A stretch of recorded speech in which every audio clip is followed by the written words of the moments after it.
No, the account there.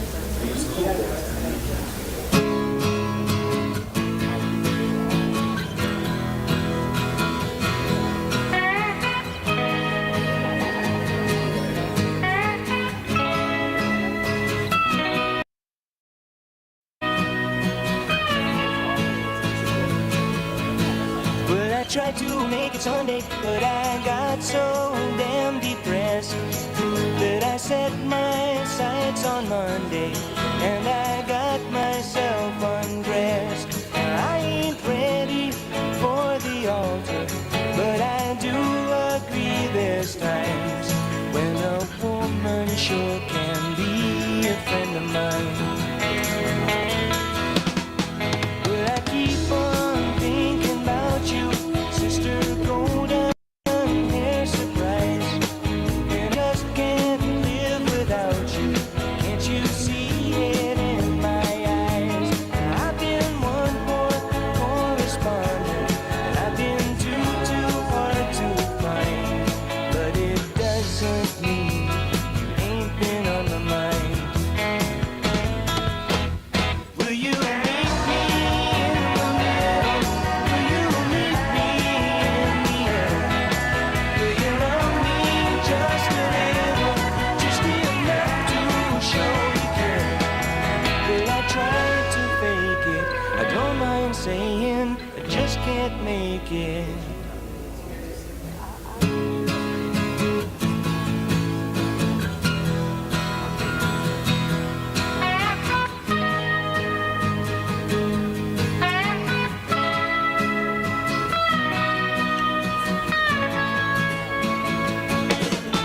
But I keep on thinking about you, Sister Golden Hair Surprise, and I just can't live without you. Can't you see it in my eyes? Now I've been one more correspondent, and I've been too hard to find, but it doesn't mean you ain't been on my mind. Will you meet me in the middle? Will you meet me in the end? Will you love me just a little, just enough to show you care? Will I try to fake it? I don't mind saying I just can't make it.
Friday night it was late, I was walking you home. We got down to the gate and I was dreaming of the night. Wouldn't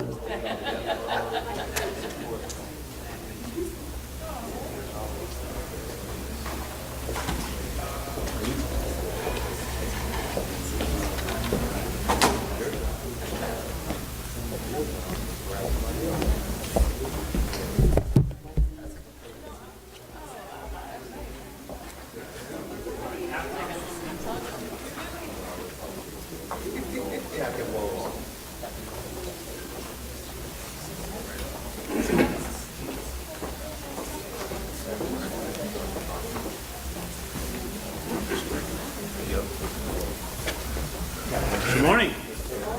Morning. Good morning and welcome to the city of Atlanta. Super excited to welcome Secretary Cardona and the rest of our USDO partners here today. We are thrilled to be here to announce a historic milestone for public service loan forgiveness in partnership with USDOE as well as the Biden-Harris administration. I'd also like to acknowledge with Secretary Cardona the city officials, our human resources team, and the many employees in attendance, as well as the many other partners who support this effort. Just so you know the benefit of public service loan forgiveness, are there any City of Atlanta employees? If you're here and you've benefited, could you raise your hand? It's a good-looking group, too. Okay. Well, I'll tell you, I'm pleased to greet you all on behalf of the City of Atlanta and Mayor Andre Dickens. Ensuring equity, access, and resources that allow our residents to improve their station in life is a core principle of the Dickens administration. Education is a key requirement in really moving up the ladder, and public service loan forgiveness helps to soften the blow and the cost of investment that these public servants have made in their families and in their careers and their station in life, really by giving their service to make sure that our community is better off. I'll tell you, I, for one, am extraordinarily thankful for the opportunity. Once upon a time, and many, many pounds ago, I thought I'd live my life as a professional athlete. And I did pretty good. I had a little bit of success, went to college on a scholarship, and despite serving as a scholar athlete, by the time I completed some master level studies and work, I had also incurred six-figure loan debt. Just 1 year ago, I experienced a set of health challenges that left me wheelchair bound until about a month ago.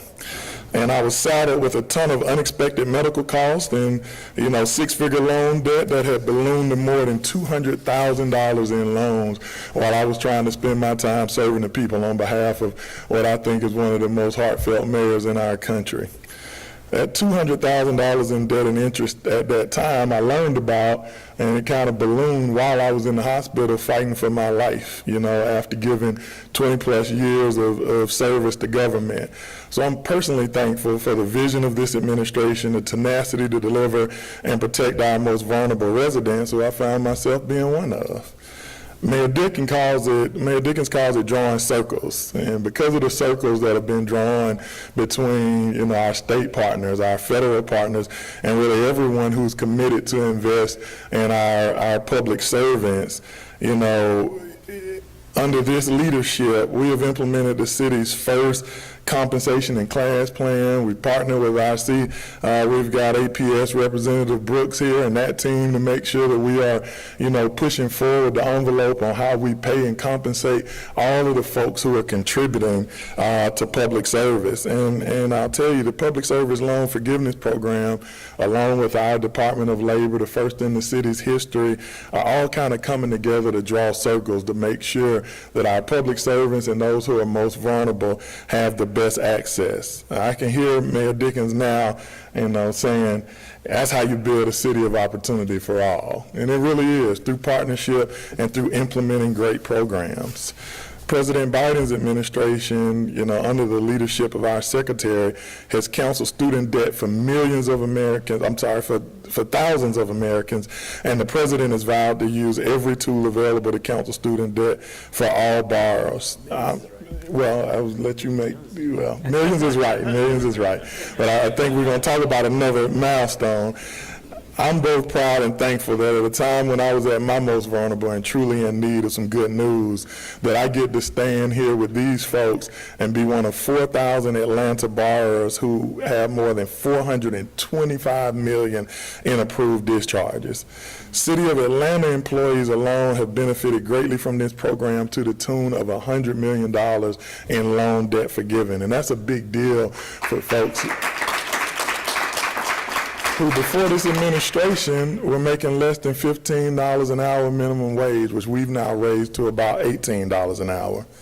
These efforts are vital to the success of our community, and because it really impacts those who serve, those who you'll hear from who actually run to the danger instead of away from it. And that's extraordinarily important to make sure that that burden is lifted off of them.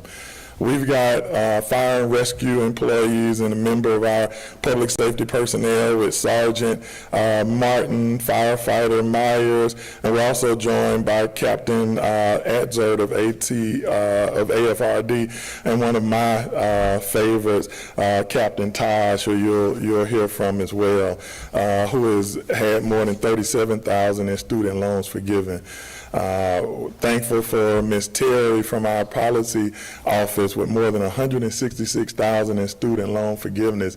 You know, folks are able to buy their first home many times, you know, pay off a car and move forward because of this investment. Now, I'll tell you, successful delivery of programming doesn't just happen. I know this program has been on the books for a while, but it takes extraordinary leadership, and it's to really bring this to fruition. And so it's my honor to introduce one of the architects and making sure that this program gets delivered appropriately, Dr. Miguel Cardona, who is the 12th U.S. Secretary of Education and leads the U.S. Department of Education's efforts and service to more than 65 million students.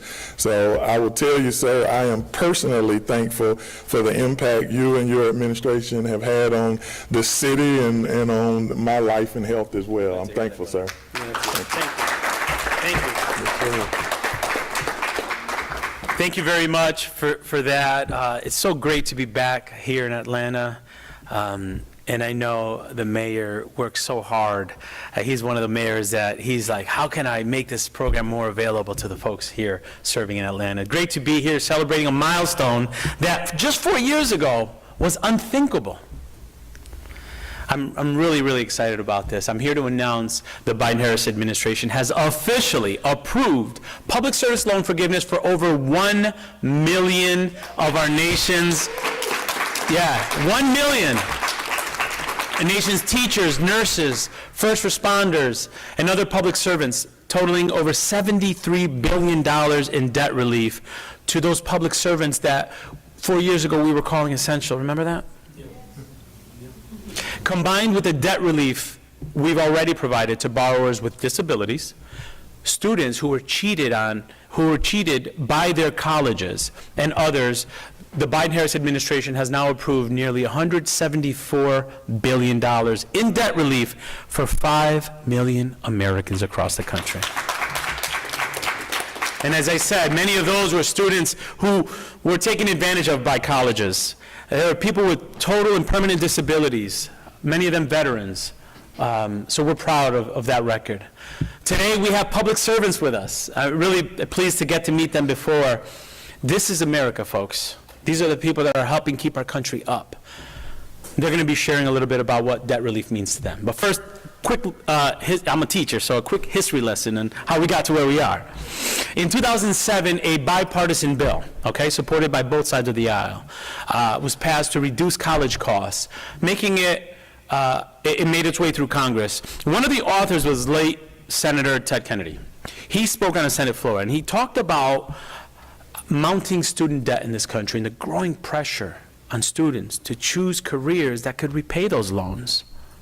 He wondered, how could we recruit people into critical fields like education, public health, or law enforcement if it meant a lifetime of student debt?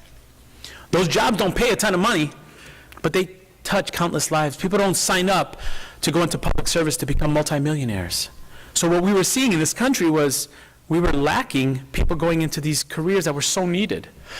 So Senator Kennedy helped write a law providing forgiveness to public servants after 10 years of payments, You serve the public for 10 years, you make your payments for 10 years, and your loans should be forgiven. He said, and I quote him, "This legislation gives young people a real opportunity, even if they come from homes with limited resources, that they can attend a fine college. They can go on to one of these public service jobs and make a real difference in their community." That was the promise of public service loan forgiveness. Spend 10 years of serving the greater good, and you could be debt-free. Sounds good, doesn't it? So a decade later, 2017, when many borrowers began applying for the forgiveness they earned in bipartisan fashion, that promise was broken. Public servants saw their applications fall victim to fine print technicalities, a lot of red tape, a lot of accounting errors, and a wall of indifference from the previous administration.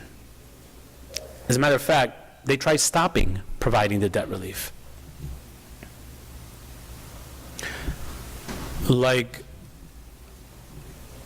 the introduction that I got here and the story of the gentleman there, these Americans acted in good faith, paying their loans while working in our classrooms, in our courtrooms, in nonprofit positions, and in local governments, often not just for 10 years, but sometimes for 20 or 30 years. But instead of fixing the program, my predecessor was more focused on giving a blank check to predatory for-profit colleges. Many of those colleges later closed for scamming students. Many of those debts we had to forgive because the students were taken advantage of. By the time I joined the Department of Education in 2021, only 7,000 public servants had qualified out of the whole country for public service loan forgiveness. It's no wonder why people lost faith. They called the public service loan forgiveness, or PSLF, a joke, a broken promise, a nightmare. This is how folks described the program to me when I became Secretary of Education. Thankfully, President Biden, Vice President Harris made fixing public service loan forgiveness a priority from day one. Now keep in mind, when we came in, we were dealing with a shortage of teachers. We were dealing with a shortage of nurses. Our law enforcement officers, our firefighters were strapped dealing with a pandemic. There were so many issues going on in this country, so it was exacerbating the issue that Senator Kennedy was trying to address. So we got to work, because when they tell you to do something, you do it. We got to work. And we eliminated the trapdoors that led borrowers into debt and into denials. We did extensive outreach and made sure folks got credit for past payments. We enacted new rules to streamline the process and centralize management. Now, borrowers can keep track of their forgiveness on studentaid.gov. That wasn't possible before. Before, it was a guessing game. Now you could follow, you go to studentaid.gov, you can see where you are toward those 120 months. This is how we transformed a program that helped just 7,000 borrowers for 4 years into one that has forgiven the debt of over 1 million public servants across America. 7,000 or 1 million. That's an increase of 14,000% in less than 4 years. We grew the number of public servants earning forgiveness by 14,000%. I know there's some Black Sheep fans in here. 7,000 or 1 million. You could get with this, or you could get with that. You follow me? So if you ever wonder if change is possible, if you ever wonder if what's broken can be fixed, if you ever wonder whether government can turn a broken promise into a promise kept, look at what President Biden, Vice President Harris did for these hardworking public servants. Today is a day of celebration. It's a day that sends the message to young people across America. Pursuing a career in service to others isn't only a noble thing to do, but a reliable path to becoming debt-free in a decade. But our work is not over. Many public servants out there have yet to apply.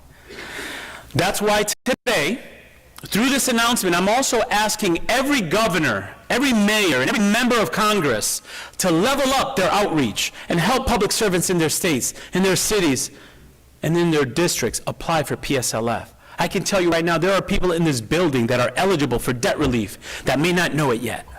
We need to reach out to all of them and say, we're going to support you to get this public service loan forgiveness. We've streamlined the process at the Department of Education. These folks have earned public service loan forgiveness. Today I encourage you to ask someone why they became an educator. Ask someone, why did you go and become a social worker or a prosecutor like our vice president? I guarantee you none of them are going to say, oh, I did it because I wanted to become rich. I was a fourth grade teacher once. I didn't do it to get rich. You're going to hear this. I got into public service because I wanted to make a difference in my community. Folks, that was my experience. I learned this from the public servants in my own life. My father, when I was a young boy, my father joined the police force. He served 32 years as a police officer in my hometown. My brother followed suit. He's currently a lieutenant in my hometown. Public service, make your community better. That was instilled in me. My younger sister, she became a social worker in that town, and I became a teacher in that town. My wife became a family school liaison in that town. You make your community better. That shouldn't be a lifetime of debt. Today I'm thinking about them, and I'm thinking about the public servants I've met in my time as Secretary of Education as I traveled the country. The nurses who ran those vaccination clinics during the pandemic. Those early childhood teachers who, they weren't able to work from home. They had to go in. They're still paying debt.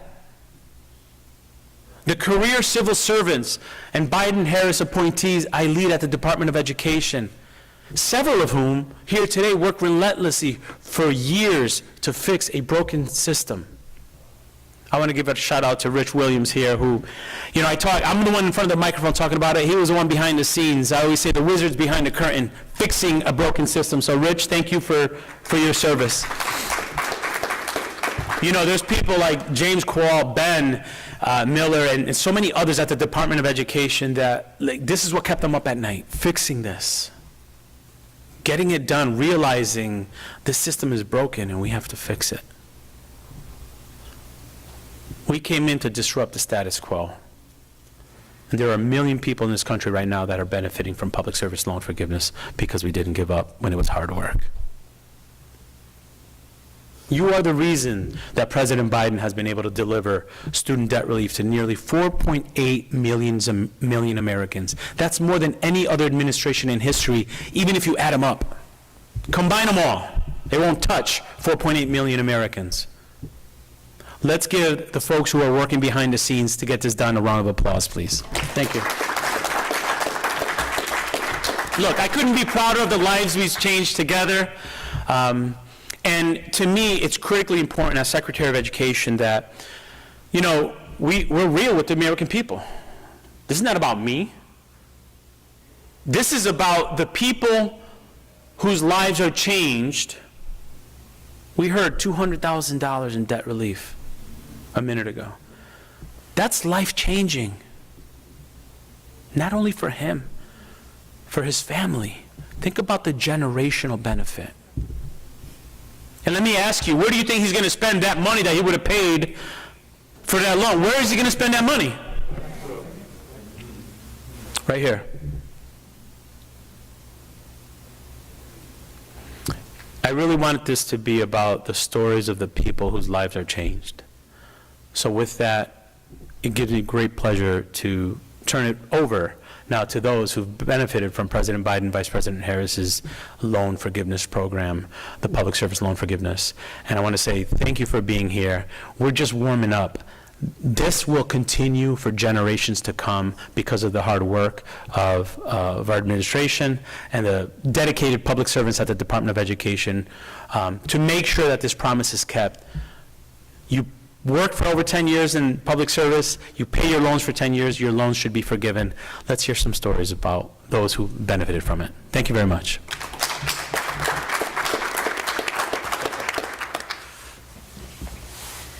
Good morning. My name is Captain Tajik Anwar Baul. I'm with the Atlanta Fire Rescue Department. I've been with the City of Atlanta for 22 years, 15 in fire. When I was a little girl, I knew what I wanted to be. There were 4 things I wanted to be. I wanted to be a teacher, I wanted to be a midwife, I wanted to be a firefighter, and I wanted to be a funeral director.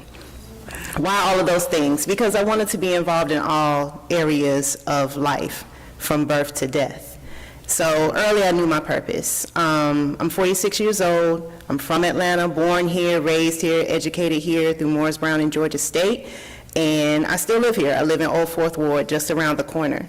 And all of my children have been educated by APS. I come from a long line of folks who were educated in APS, and I was one of those recipients of the Hope Scholarship, where if you made a B in school, you could go to college for free.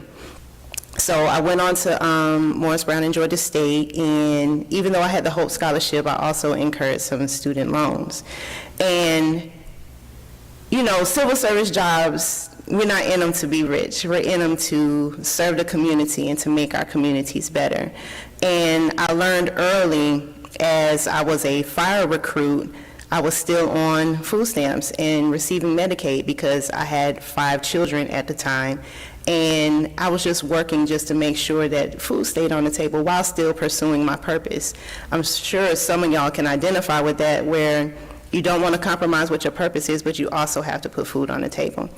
So as I was going through the process of being recruited in the fire department to becoming a firefighter, I received those services, and I started applying for the student loan forgiveness programs. And like the secretary said, it was such a difficult process. It was so convoluted, so many applications, so much denial, so much no. So after a while, I just stopped. I said, it's not going to be forgiven, so I'll just continue to pay. And when the opportunity came up again a couple of years ago to apply again, someone had to encourage me to do it. I just was very, I was just very discouraged in the process, in the program, and so many applications after being told no. So I applied again, and then they were forgiven.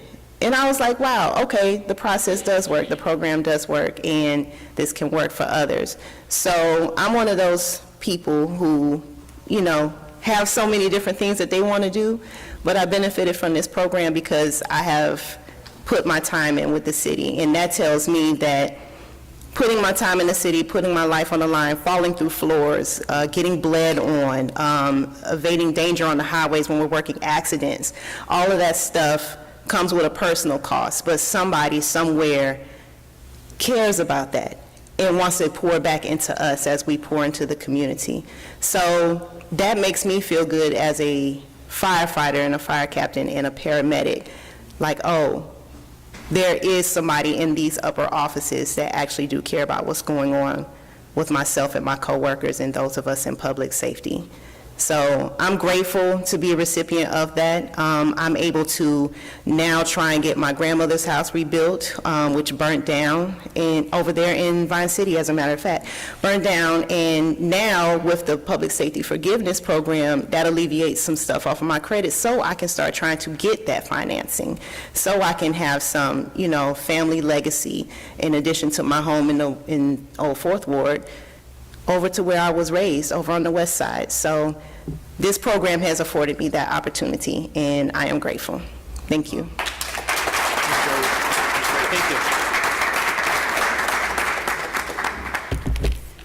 First, thank you. Wow. Floors, falling through them, same time. Okay. Good morning, everyone. My name is Samantha Terry. I want to take you back to a brisk February in 2023, kind of like today. It's giving the fake winter in Atlanta. Those who know. It might be 70 degrees Saturday, just bear with it. It was a regular day for me, nothing unusual. I came home from City Hall, let the dogs out, pulled the garbage cans to the curb for them to get picked up, and grabbed my mail. And there was a letter from whoever. You know that feeling of dread when you go out on the weekend and you treat yourself and then you have to check your account that Monday? That came. I opened the letter, bracing myself for the usual reminder that my student loan was like a second child that I never had but still had to feed every month. And this time something was different. The letter was it was thinner, and it said, Samantha, you have satisfied your obligation and no additional payment is required for this loan.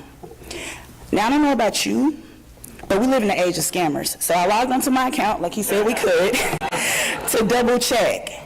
Sure enough, there was in big, bold letters, your account is in good standing. Total amount paid, $166,000. And some change, because they just had to add that 49 cents, right?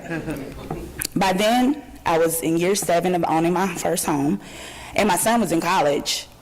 That extra $900 a month, don't ask me where I got it from, felt like a raise that I didn't have to work overtime for. So when people have those debates on whether the student loans should be forgiven or actually have been forgiven, I'm quick to add my 2 cents. One, because I can spare them now. I began my college journey on a music scholarship, studying mass communications with dreams of becoming a more approachable Wendy Williams. However, my marching band days were cut short when I became a mother during my sophomore year. With that scholarship, the funds disappeared, and I entered the world of student loans, like many others. Life had other plans for me, though I eventually shifted gears, earning a bachelor's in science, followed by an executive master's of public administration, all while juggling a full-time job with the city of Atlanta. Mind you, I started as a lifeguard. Working with the Atlanta's youth, seniors, and young adults shifted my focus from media to public service. And today I'm pursuing my doctorate in human services, specializing in helping youth and teens facing homelessness. And yes, this time around the tuition is fully covered. Thanks to the Public Service Loan Forgiveness Program, my 26 years as a public servant with the city of Atlanta paid off more than just my bills. When I first applied in the initial administration, I would joke, these loans are not mine. I would say them as an affirmation daily. No, trust me, I did. But humor aside, I was manifesting real financial freedom, not just for myself, but for my son. I didn't want him to be tied down to debt once he graduated. And because of this program, he doesn't have to be. He's a senior at the University of Oregon. If you can imagine what those fees are, just don't worry. Now I can focus on supporting him as he navigates college without worrying about student loans and breathing down our necks. So I stand here as living proof that loan forgiveness isn't just about clearing a balance, it's about opening doors. And I'm grateful every day for the freedom it's afforded me. All puns intended. Thank you.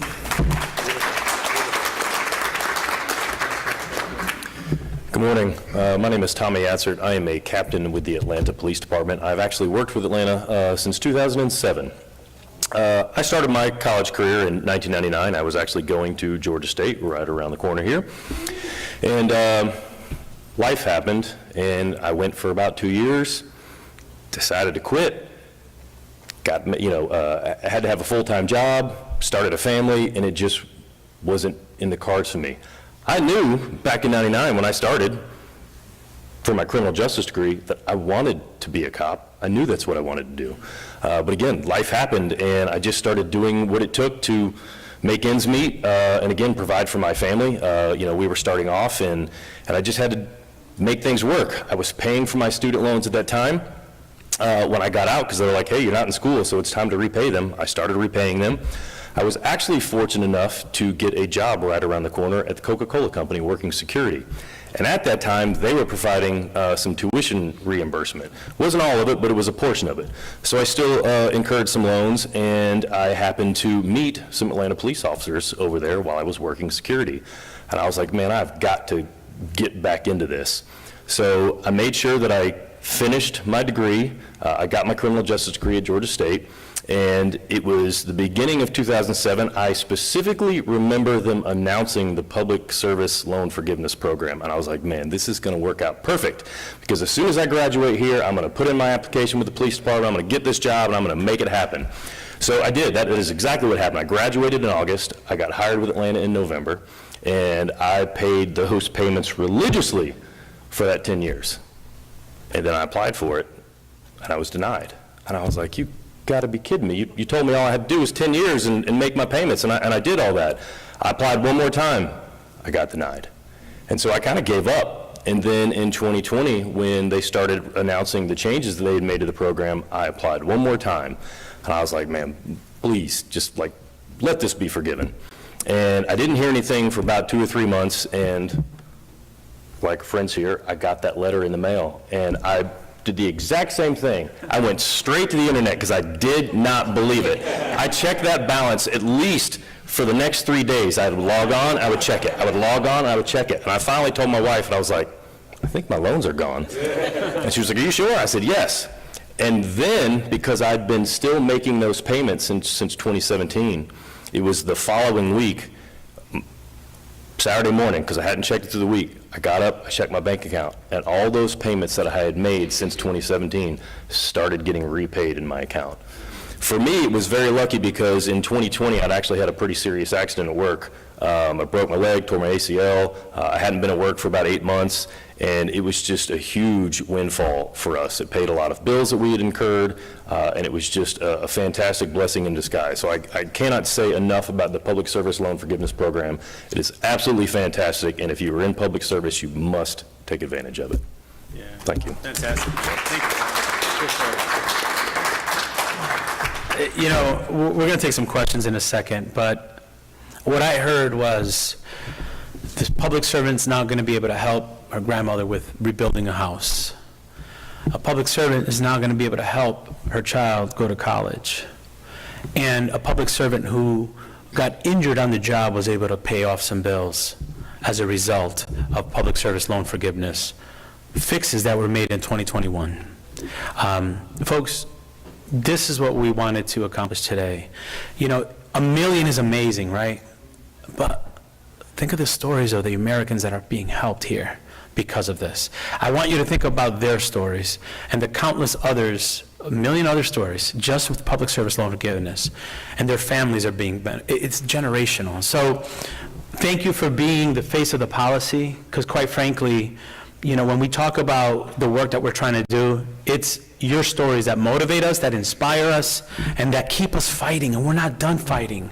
We still have a fight to attack runaway interest, to attack runaway costs in college, to make sure that higher education is affordable and accessible to everyone.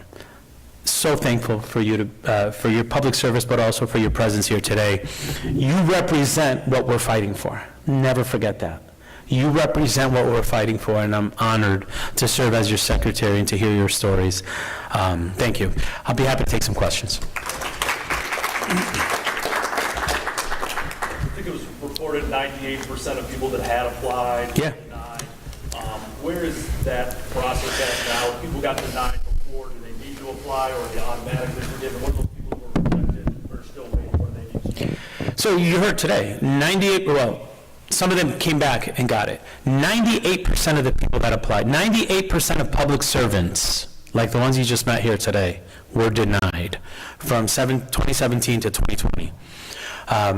So many of them have come back and gotten their debt relieved. Many of them who lost hope before are now hearing stories. And we've worked with city halls, we've worked with universities, we worked with K-12 districts, we worked with HR directors. I've been in city halls talking to HR directors who are doing amazing work across the country, tapping people on the shoulder and saying, hey, look, I know you applied and it didn't work out, but it's simpler now, and I can help you through it. I just sent a letter, as I said earlier, to governors, mayors. So we're tapping on those folks again. We're being more proactive in coming to them. And some of the regulations that we put forward, see, this is the thing that a lot of people don't understand, but now maybe it's easier to understand. Some of the work that we're trying to do in the Biden-Harris administration is that they don't have to apply. We go to you. Hey, you worked for 10 years. You've been paying your loans. Your loans are forgiven. That's how simple it should be for these public servants who are risking their lives. They shouldn't have to jump through hoops. So to answer your question, we're on offense, reaching out to those folks, working with our mayors, HR directors. Many of those folks, the 98% that were denied, have gotten debt relief. They're part of that million. Thank you for the question. Reaching out, so who's at the first of the line? Well, public servants, I mean, and that's a broad term, right? But what we're trying to do, and again, we found success working with those groups that have their tentacles out there. So when we started with teachers, we worked with NEA, AFT, to reach into those, teachers' lounges and say, did you know this is available to you now? We're going to have an informational meeting. We sent staff from the Federal Department of Education, and people were like, yeah, right, I heard that before. We simplified it. We try to promote it. Sometimes the federal government doesn't do so well making things easy, all right? That's an understatement. But we work really hard to try to make it simple. We use social. We use the partnership of HR directors in cities. And now we're working with colleges to talk to teachers. Like, get into the profession. Get into nursing. And this is available when you graduate just like the brother officer here said, he went into it knowing that 10 years later he's going to be good. Well, no, that's a promise we can keep. You follow me? So we're being very strategic in how we're reaching out. They're all available. 501c3, you work there, we're working with 501c3s across the country to let them know that they should be talking to their folks too. Look, we get into this profession to make other people's lives better. Yeah, I love the way you said you wanted to do everything from birth to death, right? You want to make your community better. That's a beautiful thing. Yet the systems that we had discouraged that. We're changing that. We're making it so that public service is something you can do, and you're not saddled with a lifetime of debt as a result. I'll take a couple more questions. Can you update us on any other loan forgiveness efforts that are underway? This is great for our public service workers, but there are millions of Americans that are low income struggling with their loans that are not in public service. Yeah. What's the status of other forgiveness? No, that's a great question. Thank you. And look, you know, you heard in the beginning, so there's 1 million public service loan forgiveness. There's almost 5 million total that we provide debt relief for. $174 billion total. And again, $174 billion going back into the local economy. I think that's the part that I want to make sure you hear. These are folks that, in other cases, folks with total and permanent disability, people who are taken advantage of by their colleges. So 5 million total. We are pushing really hard. You know, we have some of our friends on the other side of the aisle trying to block a lot of our plans, but some of the biggest plans that we have include up to 30 million people, and some of those people are people that have been taken advantage of by runaway interest costs. I've spoken to people that have paid over $100,000 on a $60,000 loan, and they still owe $100,000. That to me is a crime. Our rules are going to address that nationally. We're getting sued every chance, you know, every chance somebody gets to sue us, they'll try, but the Biden-Harris team is committed to fixing a broken system so that across the country, any kid that has the interest in going to college can, and it's not a lifetime of debt. So we have a regulation package that we're trying to put forward for additional debt relief up to 30 million people. You know, we have the SAFE plan, which is a affordable repayment plan. To me, I was just as proud of that as I am about the debt relief, because it means that who's paying $900 a month? Somebody here say they were paying $900 a month? $900 a month, that's like a mortgage. It is a mortgage. It is a mortgage. So what we were trying to do is put in the SAFE plan, which makes that $900 a month more reasonable, $450 a month, let's say, so that people don't go into default. You don't want to go into default because then you can't buy a house, you can't do. So we were trying to do an affordable income-driven repayment plan. What happens? We get sued to try to stop us. So we're fighting that through the courts. We're fighting for the regulatory package. But it's very clear. These are the details that do matter. The Biden-Harris administration is fighting for this. I won't go back to black sheep, but you know what I'm thinking. Any other questions? Good? Okay. Thank you, everyone, and let's give a round of applause to our public servants. Thank you. Stay up here. All of our city employees who have debt forgiveness, well,